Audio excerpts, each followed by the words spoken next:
আসসালামু আলাইকুম। স্বপ্নাস life and কুকিংয়ের পক্ষ থেকে সবাইকে ওয়েলকাম। আজকে খুবই সাধারণ একটি খাবারকে কীভাবে অসাধারণ করা যায় সেই রেসিপিটি আপনাদের সাথে শেয়ার করব।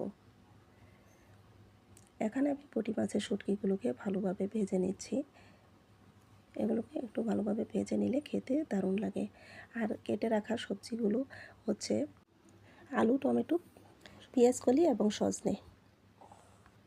আর এগুলো রান্নার জন্য কড়াইয়ে পরিমাণ মতো তেল দিব এবং পেঁয়াজ দিয়ে হালকা বাদামি করে তার মধ্যে আদা রসুন দিয়ে দিব। আদা রসুনটা যখন একটু ভাজা হয়ে আসে তারপর এক এক করে সব মশলা দিয়ে দিব।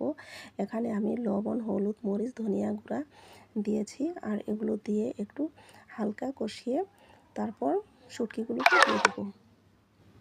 আর এই শুটকিগুলোকে ভালোভাবে কষিয়ে নিতে হবে। তারপর এখানে আমি কেটে রাখা সজনে, টমেটো, পেঁয়াজকলি এবং আলু সবগুলো একসাথে শুটকির মধ্যে দিয়ে ভালোভাবে নাড়াচাড়া দিয়ে মিক্স করে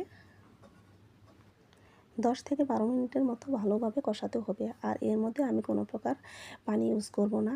এগুলো থেকে এমনিতেও অনেক পানি ওঠে। আজকের রেসিপিটি কেমন হলো? যদি ভালো লেগে থাকে